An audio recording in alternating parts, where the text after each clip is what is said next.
हाय, hello, नमस्कार. मी किरण स्वागत करते तुमचं माझ्या नवीन एका व्लॉगमध्ये. शुक्रवारचा हा दिवस आहे, म्हणजे मार्गशीर्ष गुरुवारच्या दुसऱ्या दिवशीचा. सकाळी उद्यापन नाही, उत्तर पूजा वगैरे सगळी आवरली आणि त्यानंतर दुपारनंतर आम्ही निघणार होतो गोव्याला रिटर्न. त्याआधी ह्या बुक्स मी पाहते आहे. ही माझी जुनी वही आहे आणि मागे जेव्हा सासरच्या घरी रंगकाम सुरू होतं त्यावेळेस माझ्या बऱ्याचशा जुन्या वस्तू आहेत त्या भेटल्या होत्या आणि मीच त्या सांभाळून ठेवल्या होत्या, पण सापडत नव्हत्या. आणि रंगकाम करताना सगळं जेव्हा काढलं सामान त्यावेळेस त्या भेटल्या. त्याच अशा मी पाहत होते काय काय आहे, तर त्यात काही माझ्या वह्या वगैरे सापडल्या आणि खरंच खूप छान वाटलं. म्हणजे आधीच्या बुक्स वगैरे पाहून सगळ्या जुन्या आठवणी ज्या आहेत ताज्या झाल्या. तुम्ही देखील अशा तुमच्या जुन्या वस्तू जपून ठेवता का? मी तरी ठेवते, कारण प्रत्येक वस्तूबरोबर आपली एक आठवण जी आहे जोडलेली असते.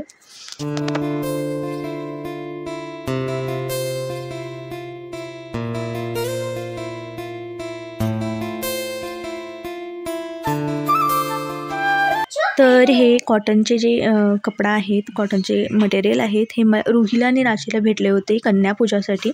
सो त्याचं आता काय शिवायचं हेच मी विचार करत होते, कारण मला इकडेच जे आहे शिवायला टाकून जायचं आहे. सो बघू. तर छान असं मटेरियल आहे कॉटनचं. मग फ्रॉकमध्ये शिवायचं की 2 पीसमध्ये शिवायचं तेच आता थोडेफार मी आयडिया पाहत होते. आणि हे माझं ओल्ड मॅगझिन, हे 2014चं काहीतरी आहे. त्यावेळेस असे मॅगझिन्स वगैरेचं खूप जास्त ट्रेंड होतं आणि आता सगळं आपल्याला गुगलवर भेटून जातं.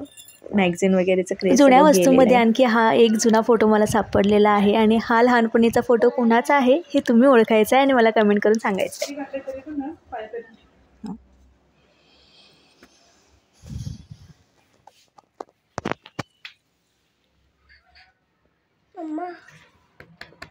बोल.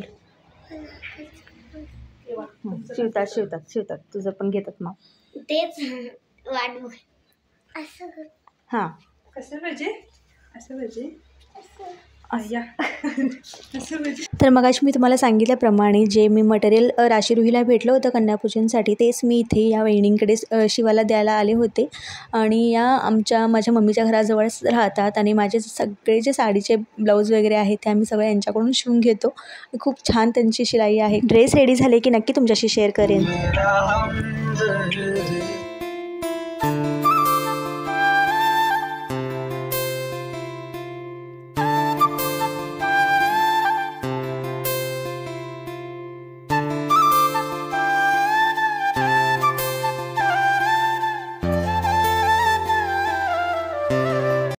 तर दरवेळेस जसं मी मम्मीच्या घरातून काही ना काही आणते आणि यावेळेस मी हे प्लांट उचलून आणलं होतं. समोरच्या जे गार्डन आहे घरासमोर माझ्या माहेरी, तिथून हे प्लांट जे आहे मी उचलून घेऊन आले होते. आणि त्यानंतर वाटेत मस्त अशी ही कणसं भेटली, ती खाल्ली आणि त्यानंतर मग आमचा पुढचा प्रवास सुरू झाला.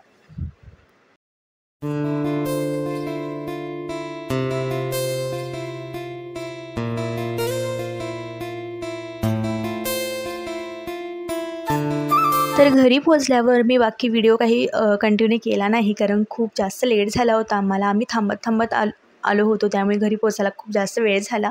त्यानंतर मग काहीच मी शूट नाही केलं, कारण तुम्ही गावाला 1 दिवसासाठी जा किंवा 8 दिवसासाठी जा, आल्यानंतर जो पसारा असतो जे आवरावं लागतं ते लागतंच. तुम्ही सगळेच डिलीट करू शकता. आणि त्यानंतर दुसऱ्या दिवशी मी जो आहे व्हिडिओ कंटिन्यू करते आहे. आणि आज इडली बनली होती नाश्त्याला आणि आम्ही गावाहून येताना खूप साऱ्या भाज्या वगैरे घेऊन आलो होतो आणि खूप स्वस्तात भाज्या भेटल्या यावेळेस आणि खूप छान भाज्या भेटल्या. आणि आज दुपारी जे आहे मासे खायचा बेत होता.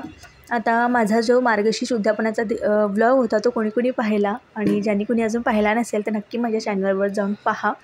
आणि तुम्ही तुमचं उद्यापन कशाप्रकारे केलं हेही मला कमेंटमध्ये सांगा, की तुम्ही ओटी भरली की उपयोगी वस्तू काही दिल्या उद्यापनाच्या वेळी, तेही मला कमेंटमध्ये नक्की सांगा.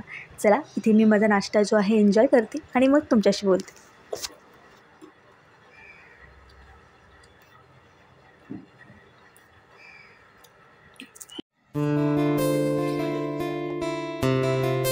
भाज्यांसोबत सुके बांगडे देखील आम्ही बेळगावहूनच येताना घेऊन आलो होतो.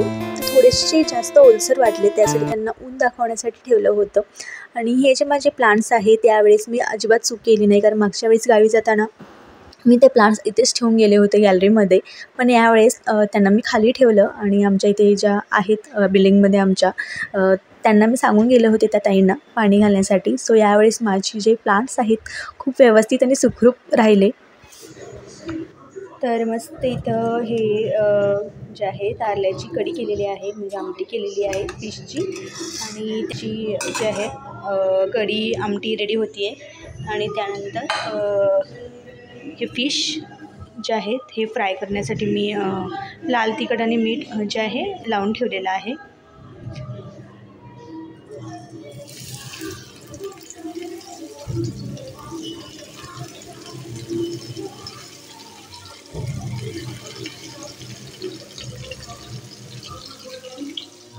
तर इथे माझा जो आहे स्वयंपाक रेडी होतो आहे फिशचा, आणि यावेळेला रेसिपी वगैरे मी शूट नाही केली.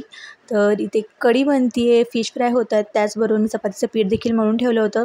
गरम गरम चपात्या करणार होते आणि त्यानंतर मस्त असा आमचा फिशचा आफ्टर मार्गशीर्ष हा बेत झाला. तर चला, आजचा व्लॉग इतकाच. कसा वाटला हा छोटासा व्लॉग मला कमेंटमध्ये नक्की सांगा. परत भेटूया नवीन एका ब्लॉगसोबत, नवीन एका व्हिडिओसोबत. तोपर्यंत काळजी घ्या.